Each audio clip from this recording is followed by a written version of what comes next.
안녕하세요. 이웃TV의 이웃누나 유재입니다. 네, 오늘 또 저희가 특별한 시간을 준비를 했습니다. 오늘 프리즘 투자자문의 홍춘욱 대표님을 모셨는데요. 사실 제가 대표님을 계속 모시고 싶었어요. 왜냐하면 이 전문가분들도 각자의 전문 영역이 있기 때문에 질문을 해도 될 것, 안 해도 될 게 이렇게 나뉘는데 사실 우리 대표님은 뭐든 궁금한 건 다 물어봐도 됩니다.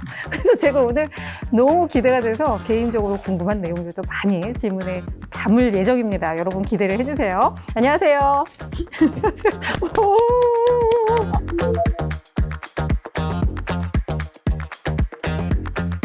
다 물어봐도 돼요. 예, 모르는 건 모른다고 이야기를 하겠습니다.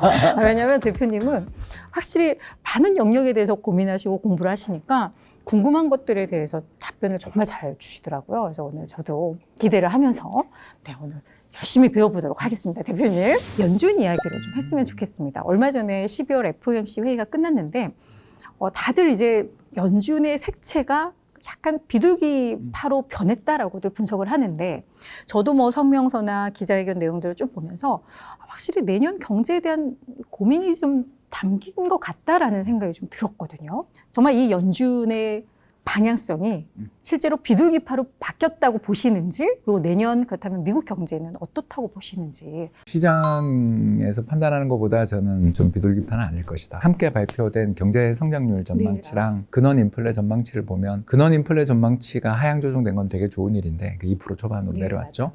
그런데 성장률 전망을 내렸어요. 1.4%로 전망을 했는데 제가 봤을 때 이거보다 더 나올 것 같거든요. 왜 그렇게 내년 성장률 전망을 긍정적으로 보냐 하면 일단 우리나라가 한 해에 미국에 가는 그 직접 투자가 한 370억 불 이상, 작년이 370억 불이었고 올해는 그보다 훨씬 더 많을 걸로 보여지거든요. 여기다가 내후년 트럼프 대통령이 정말 취임한다면 이민의 문이 닫힐 테니까 그걸 놓치지 않기 위해서 올해 내년 엄청난 이민이 들어가고 있는 수속 절차 받는 분들이 정말 많습니다.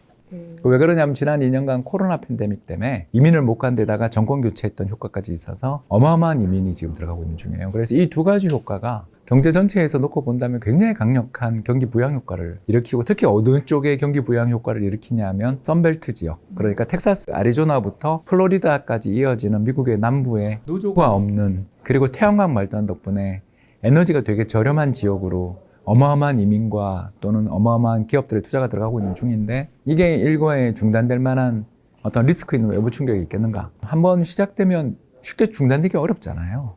그런 의미에서 놓고 본다면 결국 저는 일단 이 요인 자체가 건설 투자의 성장 기여도 증가로 가거든요. 올해 내내, 작년부터 올해 내내 계속 미국 경제 성장의 발목을 잡은 게 건설 부문의 부진이었는데 이게 지난 3분기에 플러스 돌면서 성장률 5%가 나온 건데 이제 막 플러스 돌았는데 이게 마이너스 갈 것 같지 않단 말이에요. 그죠? 모기지금리까지 지금 떨어지고 있으니까. 맞아요. 미국 경제 성장률이 그 정도에서 최소한 한 1% 정도는 깔고 가는 데다가 두 번째로 미국 기업 실적, 이제 좀 이따 하겠지만 기업 실적 전망도 굉장히 긍정적이거든요. 그래서 이번에 추정치 나온 거 보니까 S&P 500 기업 기준으로 해서 오퍼레이팅 프로핏, 그러니까 영업이익이 지난해 같은 기간에 비해서 한 5% 정도 상향됐는데 이렇게 해서 결국은 이제 역사상 최대 이익을 경신했어요. 이익 잘 나고 인플레이션 압박이 완화되는데 기업 입장에서 꼭 그렇게 사람 자를 것 같진 않지 않냐. 이래 버리니까 결국 저는 미연준이 너무 내년을 좀 약간 보수적으로 보니까 금리 인하해 줄게 그런 거고, 만약 내년 성장률이 잘 나온다면 금리 인하를 해주더라도 그렇게 3번, 4번, 5번이 아닌 하는 신용만 할 가능성도 있지 않냐라는 쪽에 의견을 갖고 있습니다. 이게 미국 증시에 있어서는 훨씬 더 좋은 거잖아요. 경제도 좋고 기업의 실적도 잘 나오고. 근데 지금 시장은 이상하게끔 금리 인하에 너무 목을 메고 있습니다. 그래서 이번에 FOMC 끝난 다음에 시장에서는 처음엔 4-5번에서 이제는 6번 금리 인하까지도 기대하는데 사실 6번의 금리 인하를 하려면 경제 어딘가 삐끗해야지 이게 가능한 거잖아요. 그리고 6번을 인하를 해도 금리 수준이 그렇게 낮은 수준은 아닌 건데 이것만 너무 목을 메고 있더만 시장에서는. 이걸 그러면 어떻게 생각을 하시는 건지. 이게 좋은 게 아니야. 금리 인하가 좋은 게 아니라 경제가 탄탄한 게 좋은 거야를 인식했을 때 이게 그럼 증시는 또 어떻게 흘러가는 것인지 혼란스럽습니다. 네, 저는 그래서 올해가 어떻게 보면 좀 금융장세, 그러니까 금리 인하에 대한 기대로 가는 시장. 근데 이제 내년에는 미국은 실적 장세로 가지 않겠는가. 그러니까 금리는 별로 안 떨어지는데 기업 실적은 좋은. 그러니까 반면 우리는 기업 실적도 안 좋고, 그러니까 미국보다 우리가 못할 거고요. 내년 자산 시장에 대한 비율을 이야기하자면 미국은 이제 채권보다 주식이 좋은 것 같고, 왜냐하면 금리가 저도 방금 부장님 말씀에 동의하는 게 지금 3% 후반까지 내려왔는데 여기서 사서 얼마나 수익이 날 것인가. 그러니까 5%일 때 안 사다가 왜 지금 살라 그러냐. 4% 깨졌는데 왜 사는가에 대해서 채권은 이제 중립 정도로 봐야 되는 거고 비중 확대는 아닌 것 같아요.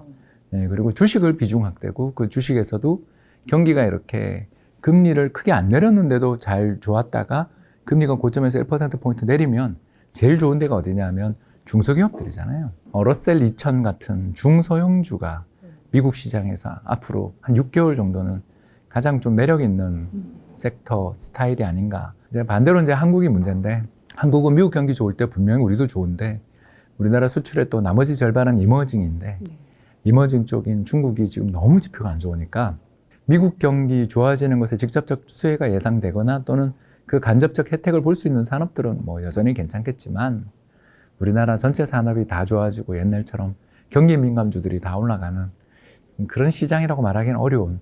저는 한국은행이 미 연준보다 금리를 먼저 인하할 거라고 보는 쪽이기 때문에 우리는 계속 금융장세, 그러니까 금리 인하 기대로 가는 장이라면 미국은 금리 인하 기대가 약간 지연되거나 무산되더라도 잘 버티는 장이 나오지 않을까. 그래서 투자하는 마음 입장에서 위험 대비 수익 관점에서 미국이 더 매력 있다고 봅니다. 다우지수가 사상 최고치를 찍었고요. S&P도 이제 거의 턱밑까지 왔습니다. 예, 그리고 나스닥 100도 돌파했습니다. 나스닥 100은 그렇죠. 돌파했습니다. 그래서 미국 증시도 그렇고 지금 비트코인도 사실 심상치가 않아요. 우리 증시와는 좀 다른 흐름들을 보여주고 있는데 어때요? 지금 이제 내년은 실적 상세로 미국 증시를 예측을 하셨는데 이미 이제 본격적인 강세장이 시작됐다고 그럼 보시는 건지. 11월 19일 날 미국 국채 금리 5% 찍은 날, 그날이 바닥이고 이제 2달째 계속 가고 있는 중이고 거기는 이제 이미 전고점 넘었기 때문에 반등 이런 걸 넘어선 이제 추세 상승장인 거고 새로운 강세장인 거죠. 그래서 굉장히 긴 약세장이었지만 끝났다. 2021년 10월에부터 시작됐던 조정이 사실상 만 2년 정도 고생하고 이제 끝났다. 이렇게 볼 수 있는 거죠. 강세장은 그럼 한 얼마나 지속될까요? 이거는 이제 두 가지 포인트가 있는데 하나는 지금 강세장이 나타날 만큼 미국 기업들 실적이 잘 나오는 가장 직접적 근거가 뭐냐 하면 단위 노동 비용의 하락에 있거든요. 이제 단위 노동 비용이라는 거에 대해서 잠깐 설명을 하자면 우리가 이제 저도 대표니까 직원들 월급을 주는데 어떤 직원은 이 월급을 주는 게 하나도 안 아까운 직원이 있죠. 왜 그럴까요? 생산성이죠. 좋은 거죠. 예, 그런 거죠. 그걸 측정한 게 단위 노동 비용이라는 건데요.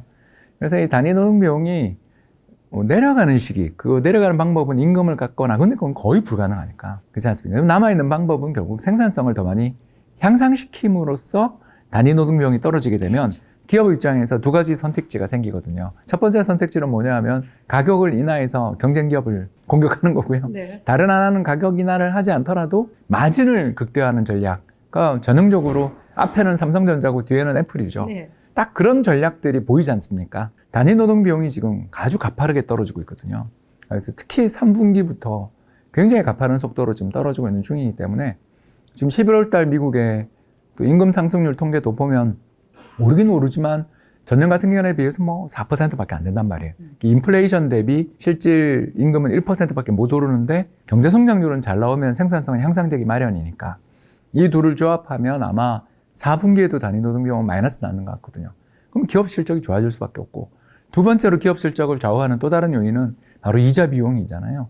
이자 비용이 이제 막 올라가는 중이었는데 이게 시장금리 뚝뚝 떨어지고 특히 모기지금리가 굉장히 가파르게 떨어지게 되고 있으니까 이걸로 인해 가계의 소비 여력이 개선되는 데다가 기업들 입장에서 굳이 지금 빨리 채권 발행할 필요가 없죠. 금리 떨어지면 좀 레깅해도 되니까.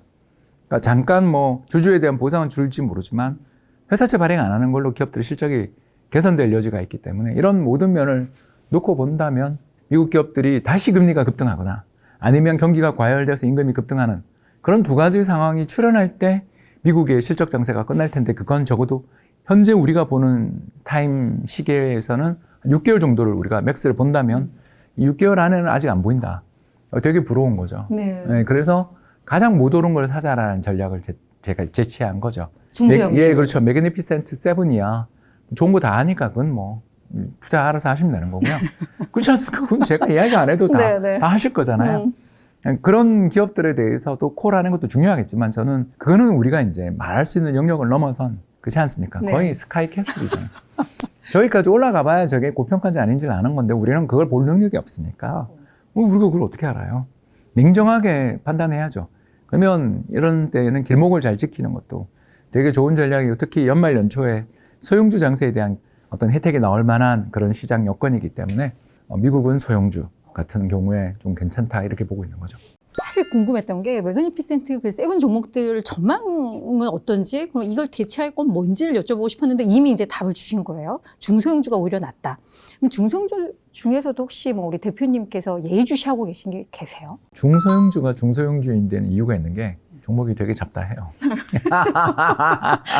그렇죠. 왜 그러냐면 그래서 이제 어려워서. 솔직히 말해서 최근에 브로드컴 그렇게 주가 급등하기 전에 브로드컴도 어떻게 보면 그게 대형주라고 말할 수 있나 싶을 정도의 시총 적도 네. 있었어요. 물론 엄청나게 좋은 회사지만 제가 이런 이야기에서 말하는 것처럼 시가총액 기준으로 해서 시가총액 기준 500원에 들어가면 그건 S&P 500 대형주 거고 그 밑에 있는 종목들이잖아요.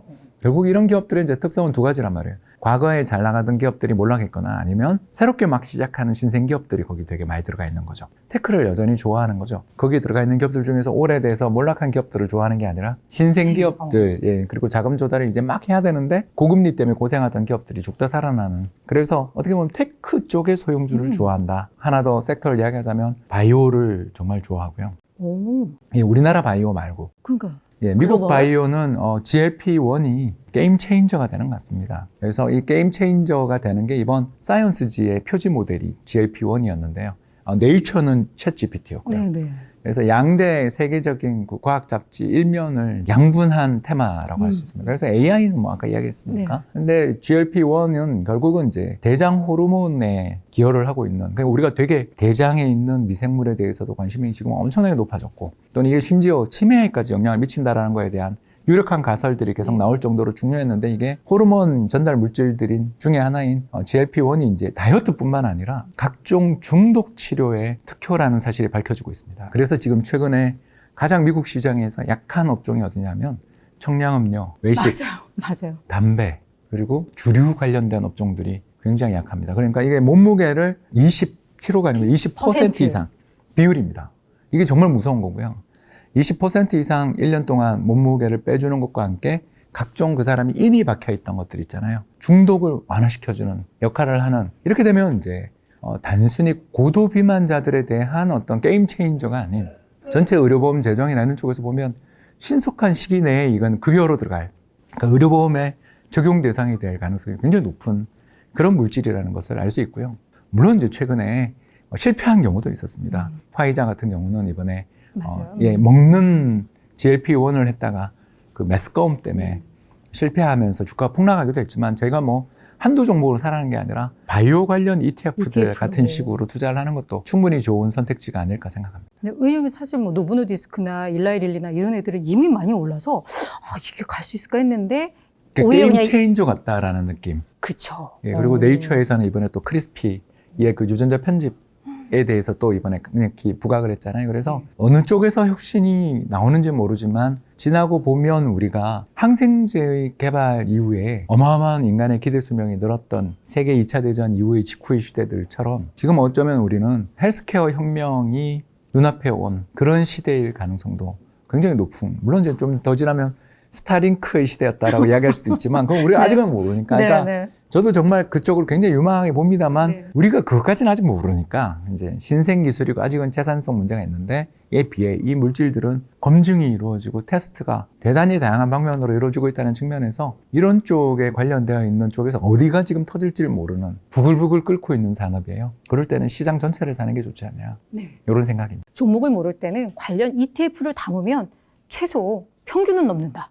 그리고 그렇죠. 지수 전체보다도 어쩌면 더 나을 수 있고, 그리고 바이오도 역시 마찬가지로 신생 기업들이 소형주에 분류되는 기업들이 대단히 많지 않습니까? 그러다 보면 아마 저는 업계 내에 굉장히 M&A가 활발해질 것 같아요. 이게 거대한 게임 체인저가 mRNA 백신에 이어서 이게 너무나 빠른 시간에 두 개가 지금 연속해서 오고 있어서 과거에 있었던 전통적 강자들이 이쪽에 만일 조금이라도 신경을 쓰지 못했다면 분명히 놓쳤을 거예요. 그렇다면 M&A 말고는 지금 답이 없거든요.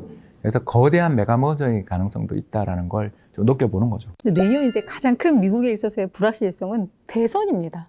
지금 뭐 트럼프가 또 유망 대선 후보로 떠오르고 있는데, 근데 뭐 바이든이 됐든 트럼프가 됐든, 저희는 투자하는 게 이제 너무 힘들어요. 불확실성이고, 두 사람 중에 누가 되느냐에 따라서 산업별 희비도 이제 너무 엇갈리는 거잖아요. 신재생에너지 쪽만 보더라도. 그래서 이런 국면에서는 대체 투자를 우리가 어떻게 해야 될까? 트럼프 되면 일대 재앙이 온다고 봐야죠. 될 것 같아서요. 예, 거의 네. 지금 현재로는 한 70~80% 정도. 그 네이트 실버가 운영하는 538이라는 사이트에서 매일처럼 각종 여론조사 결과를 집계해서 보여주는데 거의 격차가 좁혀지지 않더라고요. 현직 프리미엄이 이렇게 없는 대선은 처음이다. 더군다나 샤이 트럼프들이 있다라는 걸 생각하면 트럼프를 지지하는 걸 부끄러워하면서도 지지하는 그 마음을 우리는 알 수 없지만 아무튼 간에 사람들이 트럼프를 좋아하는 백인들이 그렇게 많으니까 이민 문제 때문에 네. 더 그런 것 같아요. 트럼프가 된다고 보면 일단 트럼프의 정책에서 크게 보이는 건 세 가지더라고요. 자꾸 뭐 주한미군 벌써 이야기 나오잖아요. 회고록에 나오잖아요. 해외에 대한 힘의 투사 이런 건 다 뺄 테니까 러시아가 되게 좋아하겠죠.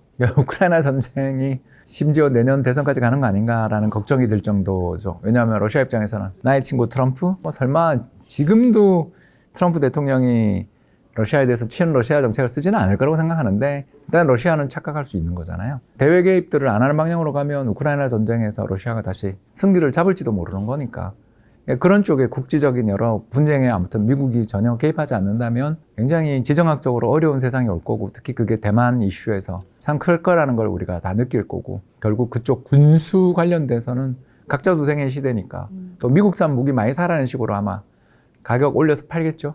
그런 시대가 출현할 테니까 그쪽 산업이 제일 좋을 거고요. 두 번째는 뭐 제일 먼저 나온 또 공약 중에 하나가 인플레 감축법 이런 거에 대해서 되게 부정적이잖아요. 친환경차나 이런 걸 위해 보조금을 지급한다는 자체가 이게 말이 되냐라는 생각을 가지고 있는 사람이고 이 사람 특히 자기 취임하자마자 100개가 넘는 석탄 화력 발전소를 가동하겠다고 공언하고 있는 중이니 이렇게 된다면 일단 뭐 전기차를 비롯한 신재생 에너지 또는 청정 에너지 관련돼 있는 쪽은 적어도 정책의 불확실성은 불가피한. 마지막 세 번째는 반이민이니까요.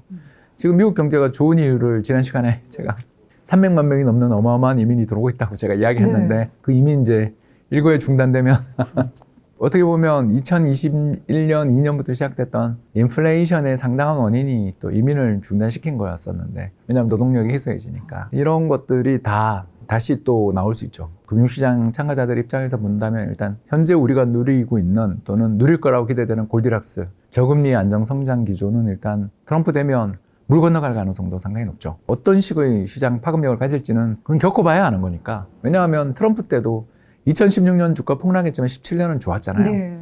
발톱을 딱 드러내는 게 언젠지 또 어떤 식으로 드러낼지는 해봐야 아는 거니까 일단 우리가 크게 그 세 가지 포인트는 좀 잡아두시면 좋을 것 같습니다.